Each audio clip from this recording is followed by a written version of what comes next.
Ada seorang profesor ditanya oleh muridnya tentang Ba'alawi. Coba kita dengarkan sama-sama apa jawabannya. Ternyata orang-orang yang dituntut untuk jujur terhadap ilmu, dituntut untuk tidak bohong terhadap pengetahuan, jawabannya kayak gini nih. Nih, dengerin nih, Bin. Para gurunya ulama kita kan nasab Ba'alawi. Bagaimana tentang Ba'alawi? Begini ya, sungguh soal penelitian tentang nasab Ba'alawi tidak usah disalahkan, tidak usah dimasalahkan. Mereka berhak meneliti itu dan punya data itu. Dan data itu bisa dilihat di banyak sosial media. Tapi juga tidak usah mencela, tidak usah mencaci. Kepada para habaib atau para alawiyin, ya mohon lapang dada. Masalah ini dimaklumi aja, toh nanti di akhirat pasti akan terbuka semuanya. Jadi sudahlah, kita berpedoman pada ajaran Nabi Muhammad SAW, baik melalui Al-Quran maupun melalui hadis, bahwa yang paling baik di antara kita semuanya bukan soal Arab, bukan Arabnya, bukan soal keturunan Nabi atau bukan keturunan Nabi, tapi soal ketakwaannya kepada Allah Subhanahu wa Ta'ala. Soal guru-guru para ulama kita, Ba'alawi, iyalah memang Ba'alawi juga banyak sekali yang alim. Tidak usah diragukan bahwa mereka atau beliau-beliau adalah orang-orang yang alim. Apakah keturunan Nabi atau bukan? Bukan saya ahlinya, dan bukan penjenengan juga ahlinya. Ada yang ngurus sendiri, ada yang meneliti, ada yang setuju, ada yang tidak setuju. Ya sudahlah, memang dalam kehidupan ya bermasyarakat itu seperti itu, ada pro, ada kontra, ada ya, ada tidak. Yang jelas, salah satu tokoh yang selama ini sangat dihujat itu sejak awal memang hati saya tidak bisa menerima. Tapi saya tidak bilang siapapun bahwa orang seperti itu amat susah untuk diterima sebagai keturunan Nabi SAW. Bukan yang selama ini lalu orang populer itu, bukan itu. Tapi ada orang yang memang disebut sebagai Habib, tapi perilakunya tidak sesuai dan bagi saya adalah bermasalah. Tetapi itu person, itu oknum, dan saya tidak mempersoalkan dia keturunan Nabi atau bukan. Bagi saya, jika setahu saya ada orang keturunan Nabi, ya saya hormati. Sebagaimana lazimnya bukan keturunan Nabi juga kita hormati. Hanya saya terus terang, hati saya lebih ta'zim jika saya tahu bahwa dia keturunan Nabi. Tapi kalau bukan, ya bukan.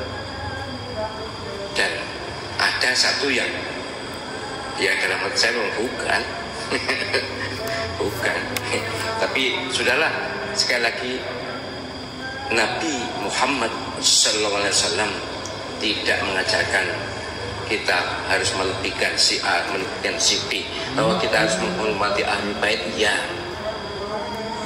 titipan Nabi SAW, pesanan Nabi SAW, aitroti, keluarga beliau, karena memang ya nyatanya dalam perjalanan sejarah hampir habis. Keluarga Nabi SAW itu hampir habis. Dalam perang Karbala itu hampir habis. Tapi sudahlah, saya berharap pada panjenengan kita mendudukkan diri kita sebagaimana perintah Al-Quran, perintah hadis, perintah Nabi SAW, perintah Allah SWT, bahwa kita ini umat muslim atau umat manusia yang muslim, alhamdulillah. Kemudian kedudukan kita ditentukan oleh ketakwaan ketakwaan kita kepada Allah SWT bukan oleh keturunan siapa, bukan oleh nasab siapa, bukan oleh Arab atau bukan Arabnya, bukan oleh Habib atau bukan Habibnya. Itu yang terpenting. Baik, moga-moga selesai soal habaib, soal Habib ini ya. Moga-moga penjelasan tidak usah terpancing iya atau tidaknya sudahlah akan pada yang ahli, tapi prinsipnya siapapun pro atau kontra tidak usah mencaci, tidak usah mencela. Coba kalau ulama banyak yang berkomentar kayak gini, kan enak gitu loh. Beliau mengatakan ada kalimat penegasnya, ada satu Habib yang saya tidak terima dia sebagai zuriyah Nabi. Kalau ada satu Habib berarti semuanya dong. Kan itu kalimat khusus tapi berlaku untuk umum, saudara. Di dalam ilmu mantek itu kalimatnya khusus. Ada satu Habib nih yang saya nggak terima, hati saya nggak terima bila dia sebagai cucu Nabi. Itu kalimatnya khusus, satu Habib, tetapi berlaku untuk umum. Ketika ada satu Habib berarti semuanya dong dipukul rata. Zuriyah itu kalau urusan zuriyah. Kalau urusan perilaku itu baru masing-masing tuh. Urusan perilaku, urusan akhlak dan lain sebagainya. Kalau urusan nasabnya satu itu ya untuk semua. Begitu. Coba kalau semua orang berkomentarnya adem kayak gini, enak kayak gini gitu loh.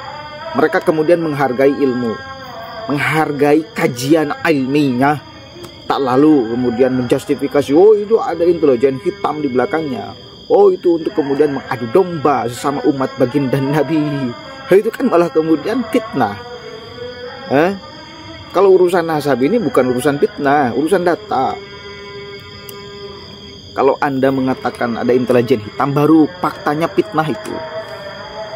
Untuk mengadu domba itu baru fitnah itu. Orang sedang mengindahkan pemberian Allah yang maha dahsyat akal, mengeluarkan hasil penelitiannya agar diketahui oleh banyak orang karena kebenaran, lalu Anda tuduh itu fitnah. Lah itu Anda yang fitnah sesungguhnya. Kalau narasi Kiai Imad tanpa didukung oleh kitab-kitab, lah baru Anda bisa katakan, wah itu fitnah, provokasi dan lain sebagainya. Oh itu dasar kitabnya jelas kok, pertanggungjawabannya kuat kok. Begitu loh ya, enak kan? Level profesor itu ya memang kayak gitu tuh, bijaksana.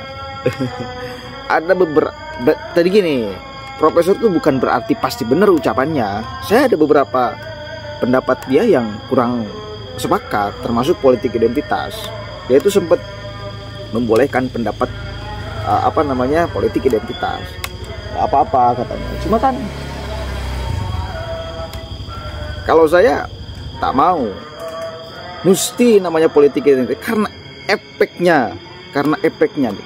efeknya itu untuk kemudian memecah belah, justru saya nggak sepakat. Nah di dalam bagian ini saya nggak sepakat terhadap pendapatnya. Tapi pendapatnya pasti jujur, itu loh. Pendapatnya pasti jujur, tetapi belum tentu benar. Nah kalau urusan ini pendapatnya jujur dan saya menyepakati dan saya merasa ini pendapat benar.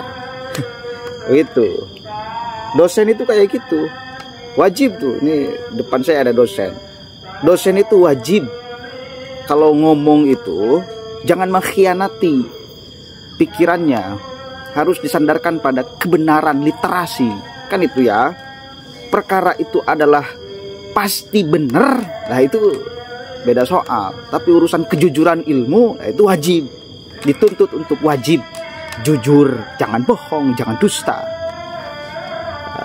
Begitu saudara ya. Mudah-mudahan kita semua menjadi terbuka cara berpikirnya untuk melihat realitas ini, untuk melihat fakta ini. Jangan pakai emosi, tak boleh pakai emosi. Tak boleh pakai emosi. Ini harus disikapi dengan kepala dingin, hati yang sehat. Ya, jernih. Assalamualaikum warahmatullahi wabarakatuh.